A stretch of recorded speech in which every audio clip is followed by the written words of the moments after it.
Assalamualaikum warahmatullahi wabarakatuh. Pada pagi hari ini kita belajar tentang pengetahuan bahan makanan dengan judul unggas. Pengertian unggas. Unggas adalah hewan dari keluarga burung yang memiliki sayap berbulu, berkaki dua, memiliki paruh, dan berkembang biak dengan cara bertelur. Nah, ini kalian bisa lihat ya nak ya, ada macam-macam jenis unggas. Ini ada mentok, bebek, ayam, dan kalkun. Semua ini adalah termasuk jenis unggas. Di sini kita akan mempelajari tentang karkas ayam. Karkas ayam itu adalah potongan-potongan daging ayam. Nah, apa saja yang ada dalam karkas ayam itu? Ada yang namanya paha atas, paha bawah atau drumstick, paha atas atau thick, dada atau breast, sayap atas, winglet, sayap, wing, dan punggung serta brutu disebut dengan karkas. Di sini kalian kalau mau memilih unggas harus kalian ketahui dari awal dulu ya. Yang pertama, kalian lihat dulu bentuk karkasnya ya. Mulai lihat dari betis, kemudian dadanya, paha, sayap ya.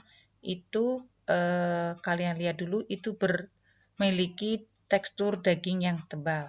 Yang kedua, tulang dada mudah ditekan atau masih lentur. Kemudian yang ketiga, pelemahan menyebar rata di bawah kulit yang menutupi seluruh bagian karkas. Yang keempat, kulit harus utuh dan tipis, berarti tidak ada memar, tidak ada yang sobek, ataupun goresan ya, yang warnanya kulit putih atau agak kekuningan. Berikutnya adalah warna daging tersebut putih. Jadi kalian kalau memilih daging jangan warna merah. Carilah yang warna putih bersih. Yang ketujuh, daging putih sedikit kuning, terlalu kuning jangan dipilih, dikhawatirkan terlalu lama dipotong dan diberi zat pewarna. Yang kedelapan, tidak ada bekas luka atau memar. Ciri-ciri ayam yang berkualitas, yaitu yang pertama, karkas masih utuh dan bersih dari kotoran. 2. Warna daging putih dan agak mengkilat. 3. Serat otot berwarna putih dan agak mengkilat. 4. Belum mengalami perubahan warna. Nah, jadi biasanya kalau pada daging sapi itu akan kelihatan warnanya coklat. Nah, kalau di sini warnanya agak kuning kecoklatan ya. Kemudian yang kelima, kedua paha normal dan simetris serta bila ditekan terasa kenyal. Yang keenam, dada penuh ya, dagingnya itu penuh, tulang dada tidak menonjol. Yang ketujuh, punggung kelihatan rata atau lurus, tidak patah dan tidak berwarna biru. Yang kedelapan, kedua sayap normal dan simetris, dan di bawah sayap hampir tidak kelihatan pembuluh darahnya. Yang kesembilan, bagian dalam karkas berwarna putih dan memiliki bau yang khas. Dan yang terakhir adalah perlemakan rata di bawah kulit. Jadi masih ada lemak ya di bawah kulitnya ya nak ya. Nah, kira-kira fungsi unggas itu apa sih? Yang pertama merupakan sumber protein hewani ya, ini paling tinggi itu ya. Kemudian yang kedua fungsinya adalah memiliki antioksidan dan sebagai penghubung sel otak dalam berkomunikasi atau sebagai neurotransmitter. Selain itu, karnogen berperan penting dalam daya ingat seseorang, meningkatkan kekebalan tubuh.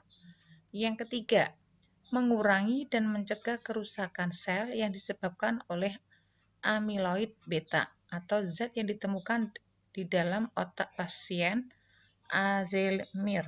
Yang keempat, meningkatkan metabolisme dan kesigapan mental melalui stimulasi fungsi otak. Dan kelima, sebagai sumber penghasilan ya kalau kita memiliki usaha, dan sebagai bahan baku industri. Nah, di sini kalian harus mengetahui kandungan-kandungan gizi. Kandungan-kandungan gizi dalam ayam yaitu memiliki 302 kalori. Proteinnya 18,2 gram, lemak 2,5 gram, karbohidrat ya kosong, kalsium 14 mg, fosfor 200 mg, zat besi 1,50 mg, vitamin A 78 ya, dan vitamin B-nya 0,1 mg. Nah, setelah kalian memahami semua, kira-kira bagaimana ya cara menyimpan unggas? 1. Penyimpanan suhu rendah dapat berupa lemari, es atau freezer dan dapat mencapai suhu kurang dari 5 derajat Celcius. Dapat digunakan untuk penyimpanan daging, unggas, ikan dengan waktu tidak lebih dari 3 hari. Ingat ya, berarti ayam ini disimpan tidak boleh kurang dari lebih dari 3 hari. Yang kedua, kamar beku yang merupakan ruangan khusus untuk menyimpan makanan beku atau disebut dengan frozen food dengan suhu minus 20 derajat Celcius untuk menyimpan daging dan makanan beku dalam jangka waktu yang lama. Nah, di sini freezer kalau di tempat kita, kalau di rumah tangga itu biasanya suhunya hanya minus 5 derajat, makanya dia tidak boleh lebih dari 3 hari. Kalau kalian punya yang freezer yang besar, itu bisa disimpan dalam waktu yang lama. Nah, di sini menyimpan daging ayam utuh dapat dilakukan bagaimana nih caranya kalau kita punya kulkas yang kecil. Nah, yang pertama, pisahkan bagian jeroan dengan daging ayam. Ya, dipisahkan nak. Ya, yang kedua, keringkan daging ayam, kemudian tiriskan, ya, atau bisa menggunakan tisu dapur, ya. Sekarang kan banyak tuh tisu-tisu yang bisa menyerap air, minyak atau air, ya. Nah, yang ketiga, buang lemak pada ayam bila memiliki.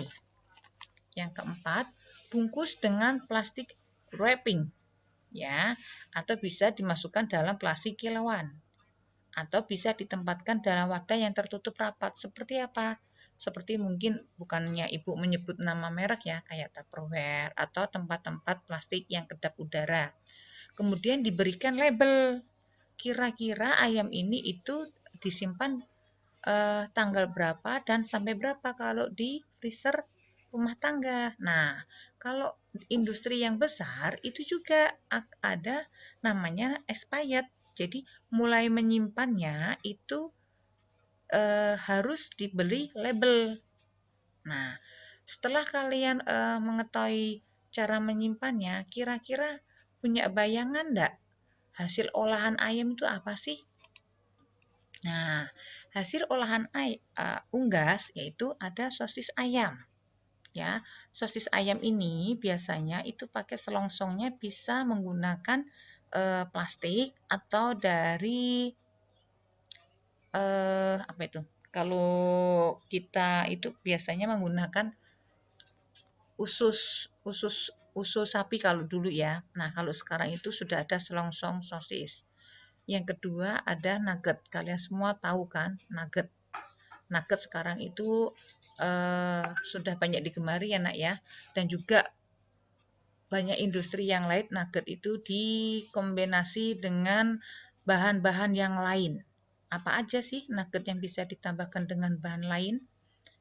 Saya mau usaha nih, tapi bagaimana ya harga dari nugget ini biar murah? Nah, kalian bisa substitusikan dengan bahan lain. Nah, kemudian yang ketiga bakso ayam. Ya, bakso ayam juga bisa juga ya, entah itu direbus ataupun digoreng. Nah, kemudian ada abon. Nah, biasanya kalau abon ayam dengan abon sapi itu berbeda. Kalau abon ayam itu lebih lembut. Ya, kemudian ada kornet ayam dan ada rolade ayam. Ini semua adalah hasil olahan unggas. Cukup sekian dari Ibu. Kalian lihat materi yang Ibu berikan atau modul yang Ibu berikan. Bila ada yang kesulitan dalam materi yang Ibu sampaikan, bisa kalian sampaikan di grup ataupun di e-learning. Cukup sekian dari Ibu. Wassalamualaikum warahmatullahi wabarakatuh.